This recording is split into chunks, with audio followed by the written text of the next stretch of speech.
Well, as the plaque says, welcome, drop a line and stay for a while. It's a blast here at the lodge. I enjoy talking. There's my mirror. As you can see, it has all sorts of lures on it. It's pretty cool. I have another one over there with antique lures. Quite a few really cool lures.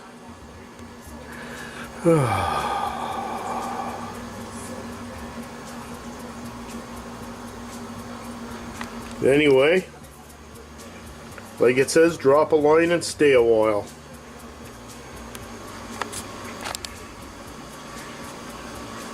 Who knows? Maybe you'll even catch a big bass like that. You never know what's going to happen here at the lodge. Hey there everybody, it's Buds from Buds Northeast Outdoors. I've been out doing a little shopping here, and ice fishing's getting ready to come along.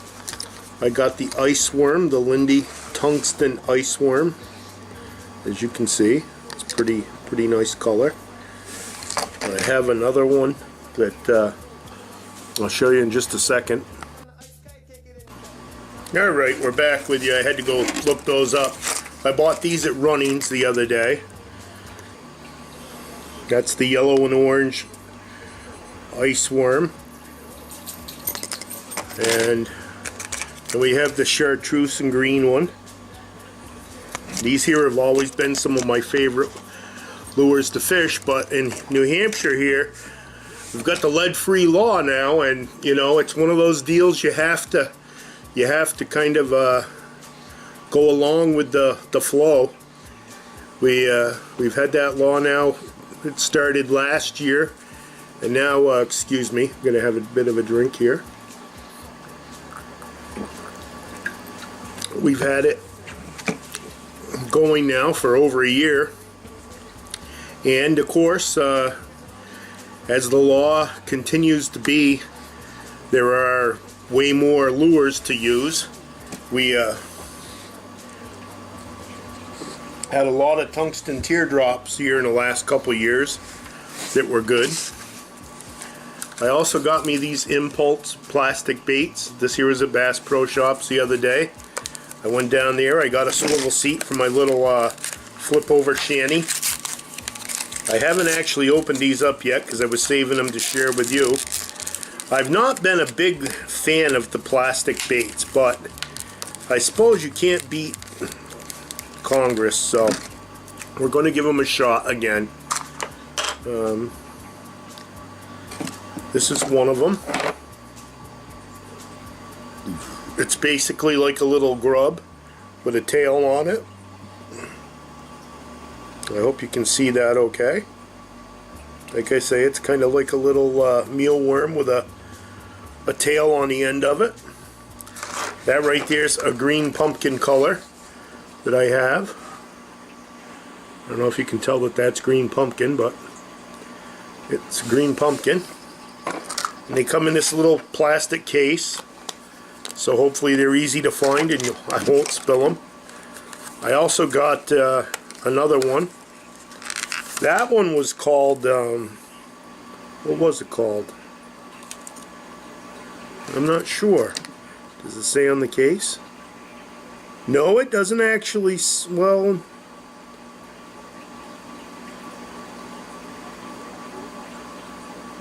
skeleton minnow is what that one says. And I've got this other one that's kind of a purplish color, and I'm not sure what this one's called.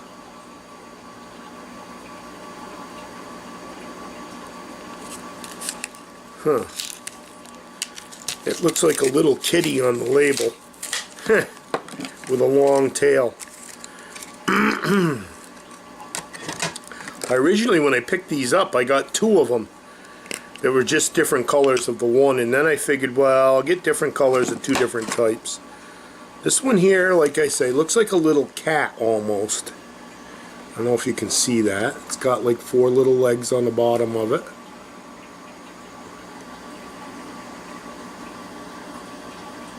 Try to get in the spot where the legs show up. There we go. I I guess there in front of that door shows the best. And this one here also has a little tail on the end of it. We'll see how these work. It's got a paddle tail on this one. The other one's got a forked tail. So it'll be interesting to see how these work. These are about $4 a little round. So I've got those 3 lures, and then I have the 2 vials of plastic. I'll take and set these over to the side. Oh, where's the other one? Huh.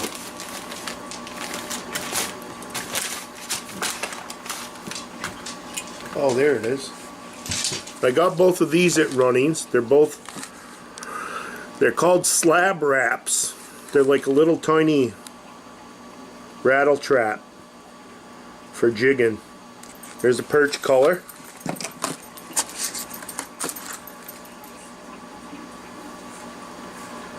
And I believe this one here is 1/8 of an ounce. It looks bigger than that to me, but I don't know. It says that the weight forward design enables a rocking up and down action to trigger aggressive fish or negative fish into a reaction strike. And then I've got this one here that's, I think it's called Purple Shad. The front end's purple and the back end's silver. Same size as the other one. And then I bought some bells because all my tip-ups have these bells on the flags. And I always seem to need at least 1 or 2 of those. I got a fillet knife. I haven't had one for years because I don't honestly keep too many fish. But this year I might actually start keeping a few and cooking them when I go camping and stuff. Some sunfish probably is all. I'm not big on bass. And then I got this GSI. Actually, no, it's Ascend. It's a 8-inch fry pan. It's aluminum. It's lightweight. It's made by Ascend instead of GSI. I have one made by GSI in my camping stuff. That was the only reason I said GSI, but it's an Ascend. You can see that upside down. And this should come in handy for out on the ice. You know, you can cook just about anything in it, boil water in it. I mean, not a lot of water, but it's a frying pan, so, you know, I can take and boil enough water to put ramen noodles or something in it. We'll have a good time out there. You know, cook some hot dogs or a hamburger. I only have a small gas stove that I bought, and I hear that it doesn't work very good under 25 degrees, so we'll probably have to keep it inside my little pullover. I have a Chaparral Rover, and it's a one-man pullover, and I love that thing. Oh my god. I got a swivel seat for it. It's like a regular boat seat, like in my boat. You know, it's not huge, it's not heavy, but it's a boat seat. And I got a swivel. Walmart had the swivels on sale for the boats for like, I think they were 10 bucks. Couldn't pass it up. You know, that's cheap compared to what they normally come as. So anyway, in a couple minutes here, I'm going to show you my my ice setup. What I actually, how I fish, how I have my tip-ups rigged, what my system is for carrying all the stuff out on the ice. Excuse me. That Reds is making me burp a little bit. Nothing wrong with that. That means it was good. So anyway, we'll be back in a second or two here, and I'll go grab that stuff and show you my ice setup. Okay there, welcome back. While I was out, I also bought some sounders, because you can never have too many sounders. And I don't drink much out of bottles like Bill does, but I got me a bottle here that looks pretty cool. Looks like there's actually beer in it. And it fits on the, goes on the refrigerator. It's a magnet, but it's got the old important end on it, the bottle opener. So anyway, I'll clear this stuff off the table, and then we'll get into the business end of my ice fishing stuff. I started ice fishing, I think, probably about a year or two before my daughter was born. Really had no freaking clue what I was doing. And I used Ice Shanty for a lot of my information. I don't know if a lot of you people have heard about it, but it's ICE'17.com. They have forums there. I can't say there's no arguing or spirited conversations, because there are. But for the most part, it's a bunch of good guys that are more than willing to share information.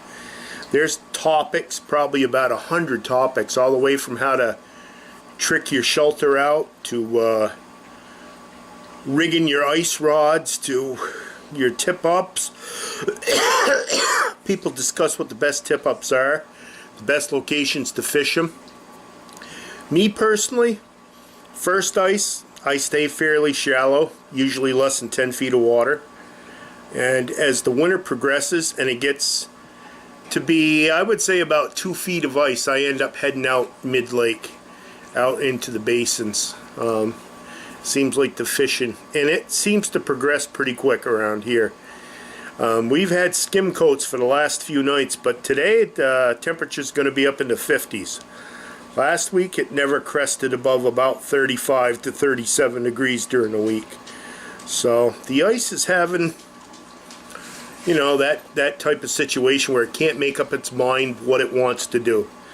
So anyway, I work for Fujifilm, and one year they gave us this duffel bag. I'm sure you can find something like it, but this holds almost everything I have for ice fishing. In this section here, I have my tip-ups. As you can see, I have sounders hooked to the webbing on top. Matter of fact, I'll take those and see if I can find them and put those on right now so I don't forget them or they don't get lost on me. Which is, you know, I'm a single guy, so it's a cluster around here most of the time. I mean, it's clean, but I'm a clutter bug. So there we go. Now we have 3 sounders on here. And I usually also keep one on the zipper on my ice suit. I don't have any of those fancy ice suits yet. I use, it's a hunting suit, coveralls. And I use like a fleece liner. And I also have a Yum hoodie. And I like hoods way better than hats. The hoods fit me better, gives me a little more ventilation. You see I got a lot of hair. I sweat easy. It's way better not to sweat when you're out ice fishing. You know, it just makes you cold after you sit. You know, so when you're in your shelter with a heater, you know, unzip your coveralls, let yourself breathe a little bit. I mean, don't get cold, but I also have a little Coleman heater, and that's not a Coleman, it's actually a Mr. Buddy, but it's a single catalytic type deal. It's not like the ones with the ceramic things. It may be a Coleman. Actually, I'll have to look and see. I'm going to make like a little grill there to cook stuff on, and I may use that instead of the gas that I hear doesn't work well under 25 degrees. But like I say, once it heats up in my shanty, I should be good. And I used little propane tanks. These are can't remember what it is, but it's like a liquid propane that this other tank is for the small cook stove. It's like a backpacking type cook stove. I got it mainly because it's lightweight, but you know, if I can cook on my heater, that all the better. So anyway, that's how I store my sounders if I don't have it on my actual coveralls.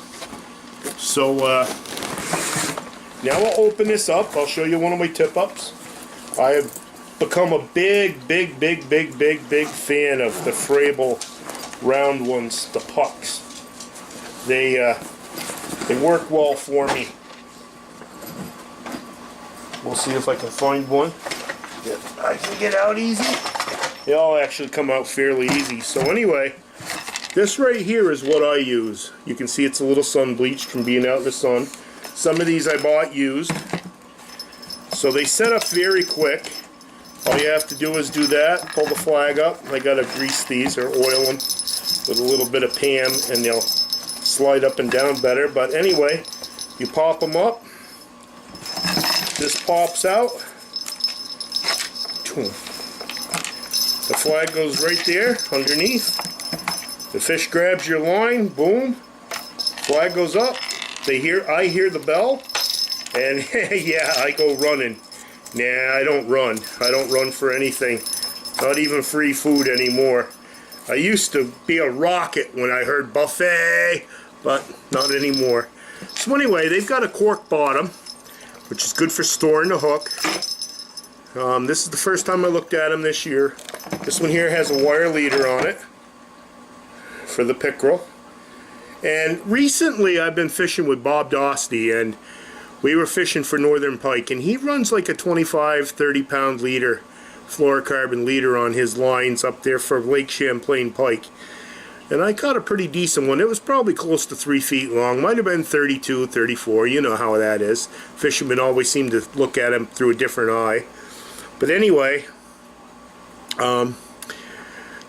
they didn't seem to bother his leaders that he had on up there. I believe he was running 30 pounds. So anyway, I tie a fluorocarbon leader to the swivel. The hook is directly on onto the leader, the steel leader.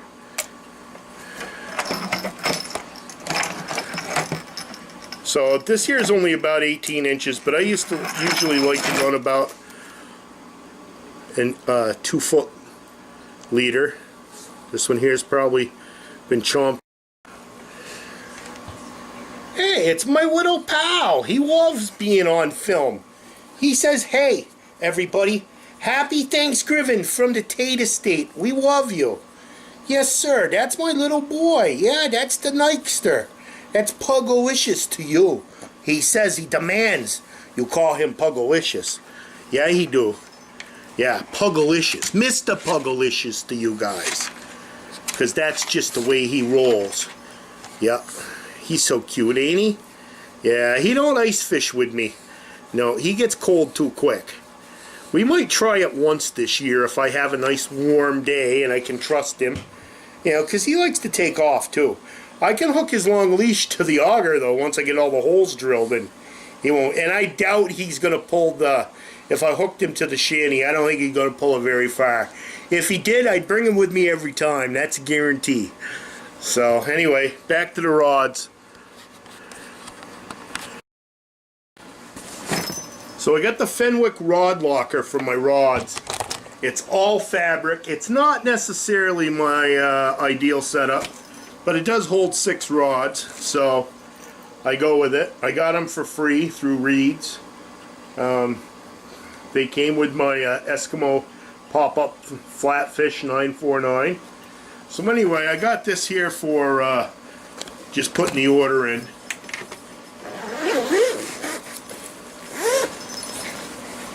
Alright, let's see what we got here. I got a mess. Not really. So this one right here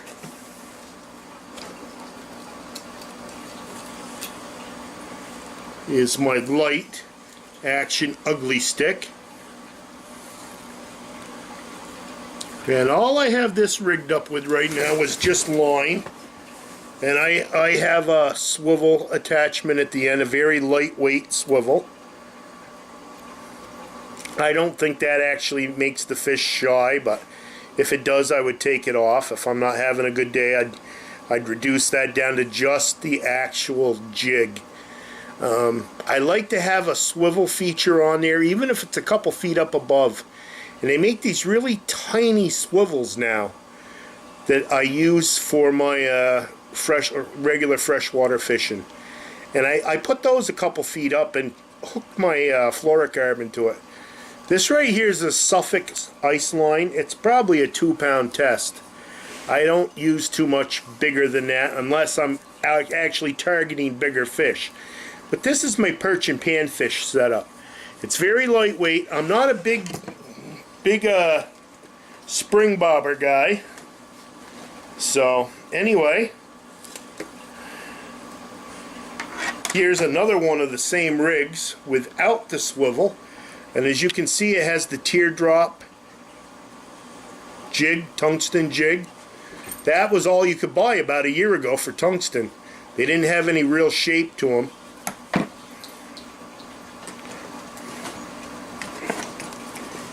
Okay.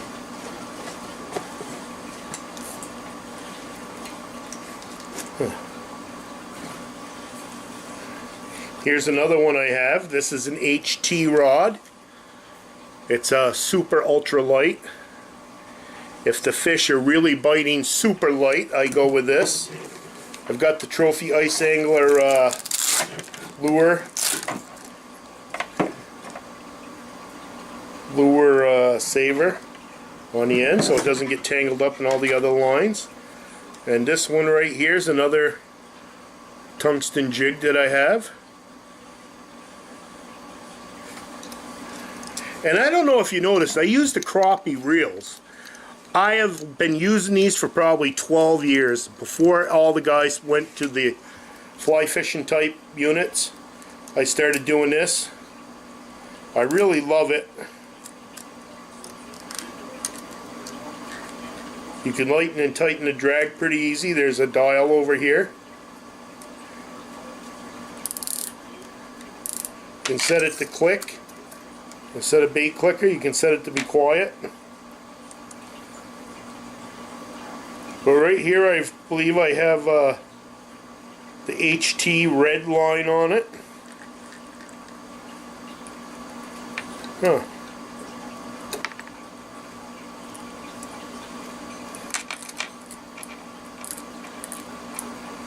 But anyway, I haven't had any issues with this line right here. It's red, so it shows up on the ice. There's the jig. Very lightweight jig, but it's tungsten, so it punches through the slush. It's not a bad deal. The only thing is, with these reels, you have to hold the line somewhat centered. If you don't, you have an issue with the line getting tangled up inside, right in here. This area where the spool is, where that white part turns to silver. I don't know if you can see it. Right in there. It'll get inside that and get in the gears, and then if that happens to you, you have an issue. So anyway, I just hook those to a line guide. Then I take and wrap it around here so it stays hooked. Squeeze it really well. So those 3 of my rods.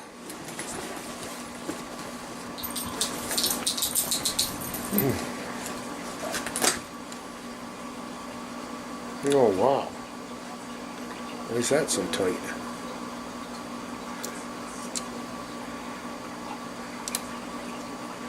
Huh.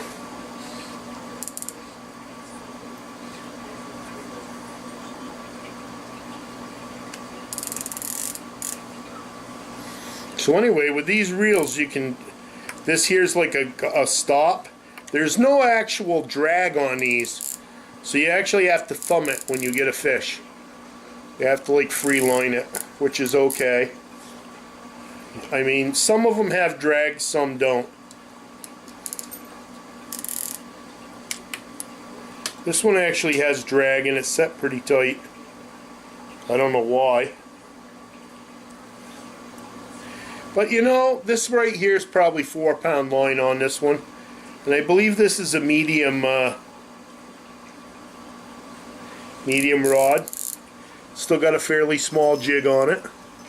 But this right here was if you were trying to catch a bass or something along those lines. It's still a tiny tungsten jig. And as you can see, it's kind of a teardrop. It doesn't have much shape to it. It's kind of minnow shaped, but that was about the best they got last year. Seeing these ice worms really shocks me.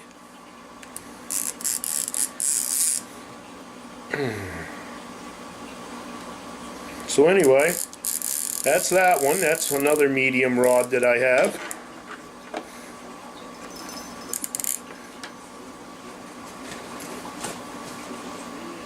And I have this. This one here, I'm not really sure what's going on with it. Huh.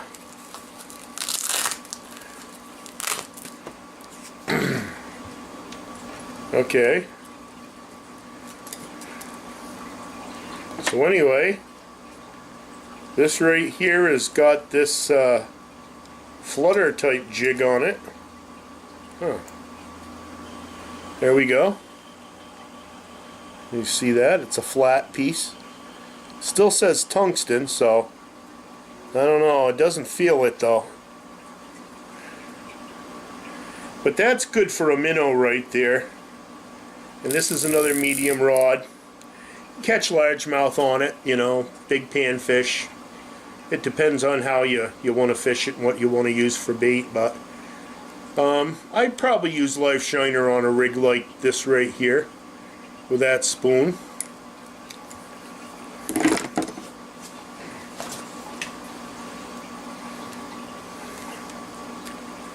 And we've got this one here. You notice they're all panfish reels. They're all crappie reels. This one's another one with 2.5 pound line on it. It's a subtle presentation. And this one here, it's got a Halley jig on it. Halley jig. It's a long one. And it's still actually, it has a one. It's like it's got a chain on it that the hook dangles from. And this one here's got a mustache jig on it, or a piece of plastic. I thought this here would run just like a Senko or whatever, but boy, I didn't catch nothing on it. I did the Washington Ice Fishing Derby last year, and I didn't even have a fish come over and look at this thing. Like I say, my go-to was live bait. Maggots, mealworms, shiners. They have this other thing, I can't remember what it's called, but it's real soft. Almost feathery. And then my last rod and reel setup right here is this right here. And yes, I do use a spinning reel on this. An ex-girlfriend of mine got it for me so we could go ice fishing together.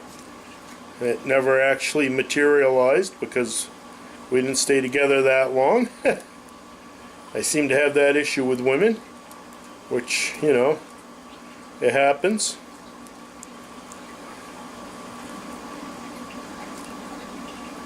But anyway, this is rigged up with a chandelier jig.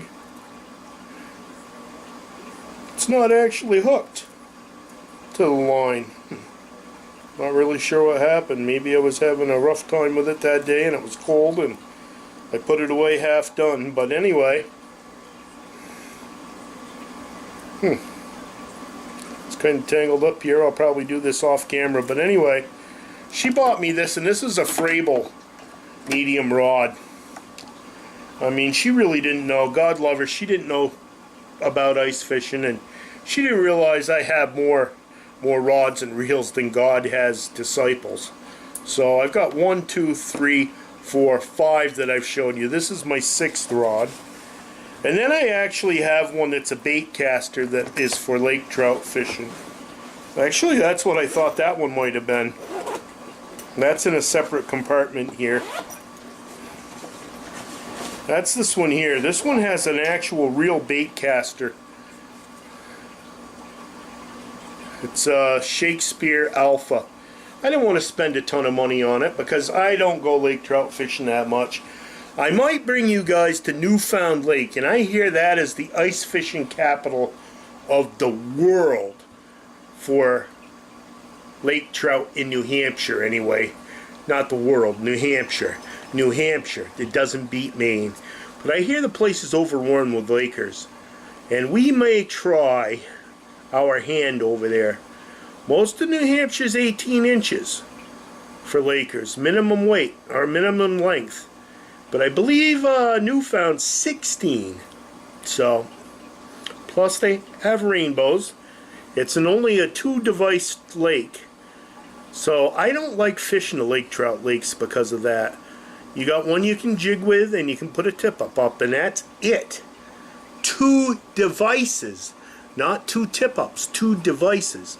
So you only get to use 1 rod and reel if you choose to jig, and one tip-up.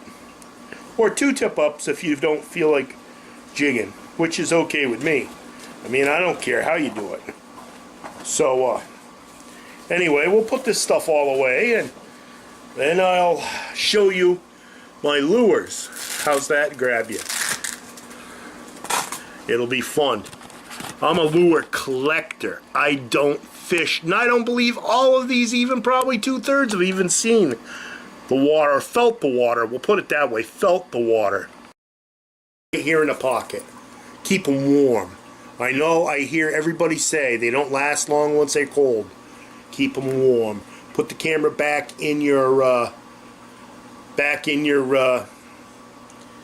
overalls, coveralls. Keep them warm. Keep them warm. Keep them warm. I've listened. I'm trying to be better. I'm using the Microsoft Movie Maker editing software. I'm trying to do everything I can for you guys. I really want this to be a successful channel. I really want you to be proud to subscribe to my channel and share it with your friends so I get more subscribers. You know, I really want to grow this channel. It makes it worthwhile for me to do this stuff. And I really, really am having a blast bringing you guys along. So, anyway, I've got to do that chair installation on my flip over. And I'm also going to put a couple skis, cross-country skis on it for runners, so it slides better across the snow. I went out with Lloyd Mann last year for the Washington Derby, and the poor guy had to haul my shit because I could barely walk. It was slushy, dragging that thing. Felt like I had 150 pounds in that sled. No, it was probably only about 50 because of my Jiffy ice auger and this equipment you've seen here. I am going to add the weight of the seat. This is like a swivel seat in my boat, and it's going to make things much more comfortable. I go fishing a lot of times in the morning right after I get out of work, probably twice a week. Plus I have Fridays.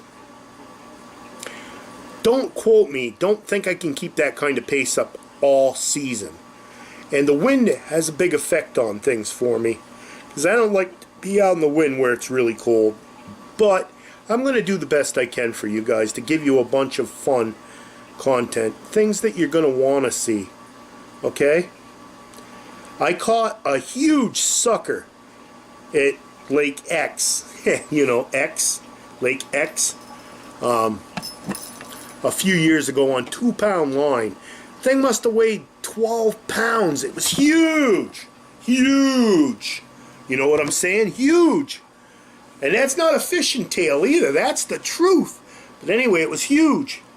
And I'd get it up near the top, up near the hole. I'd see the light, and it would dive, just like a submarine.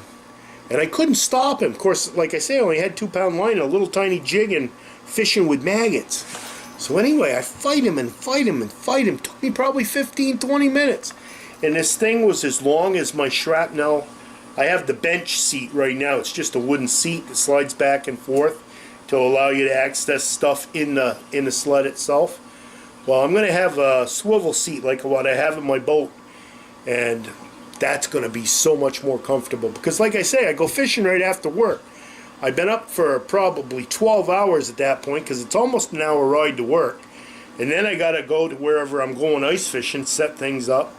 And I hop in the shanty, and what I do is I have these bells hooked up because I can kind of lay back and snooze, but I can't lay back on a board.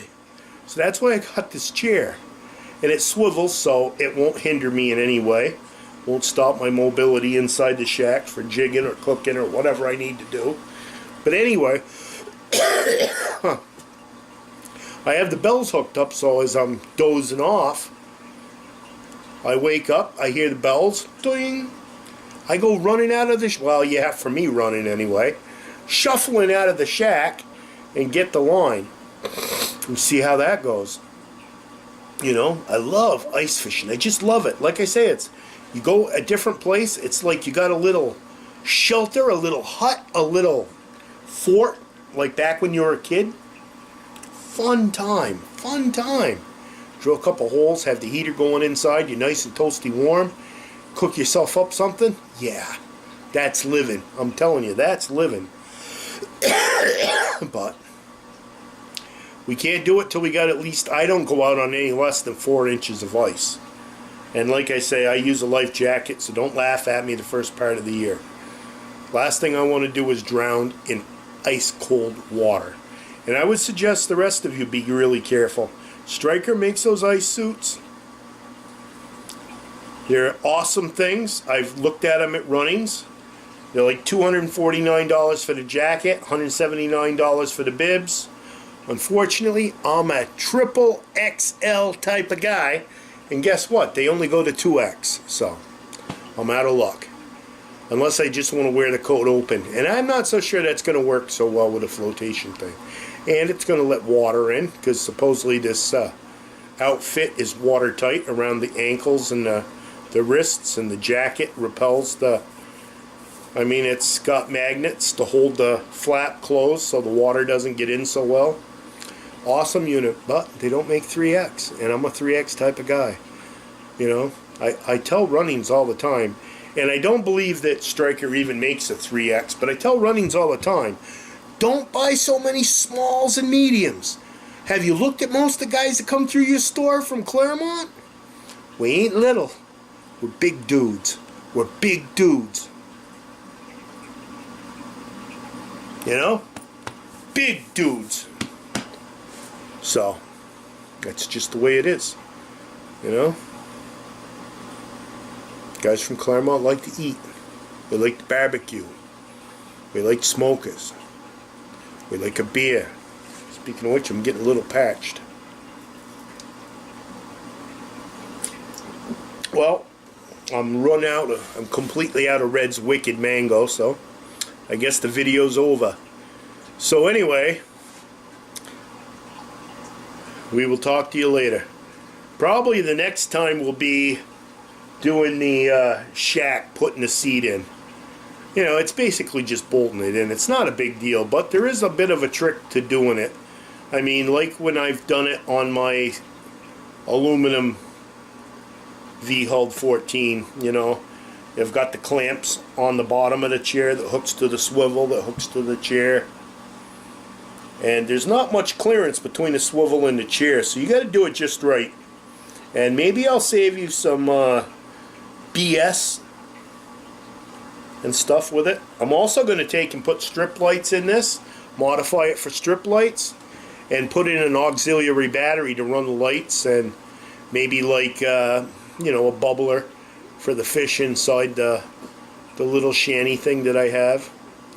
It's pretty cool. I got that thing down to the Massasebet Traffic Circle bait place.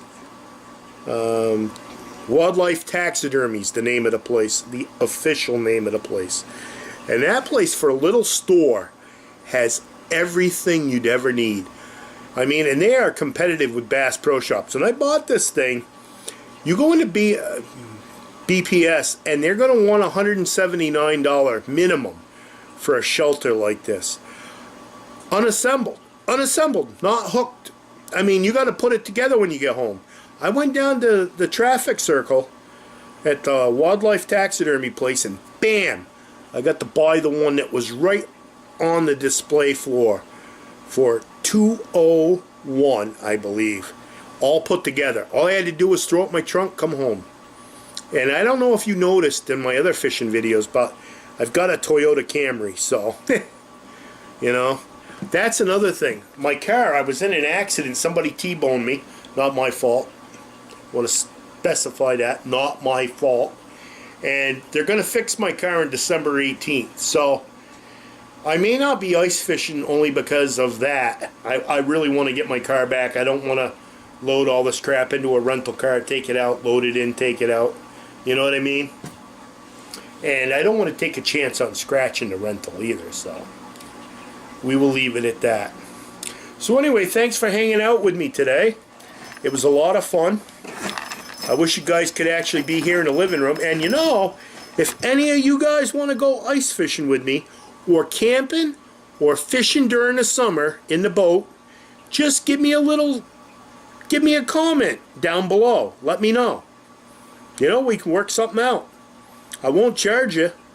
I like the camaraderie of fishing, you know. Same thing with the ice fishing. So we can set something up, and, you know, weather depending, you know, we can hook up, get together, go out, see who catches the big fish. Maybe even have a little contest, you know, make it You could be on YouTube on my channel on Bud's Northeast Outdoors.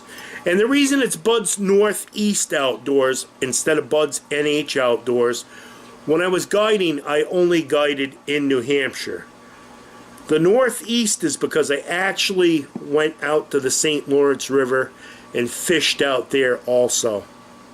So, Northeast. That's why this channel is that. I fished at Coles Creek. I camped at Coles Creek. Unfortunately, that place, from what I heard, took it hard with the flooding out that way. Oh, we got a fish. But anyway, I heard it took it hard out there. And it was underwater for quite a while, which is too bad. It's such a beautiful campground. And I was going to go there, but they sent me an email and told me that it had really bad damage and it wasn't going to be fixed for the date that I had reserved. So that's why I ended up reserving out at Kring, and then my friend Daryl couldn't go because he wasn't feeling well. So, you know, maybe you'll get to meet Daryl. He's a one-of-a-kind dude. He's a good guy. But, you know, life happens. All sorts of stuff happens. So, we'll talk to you later. Sorry I was so long-winded.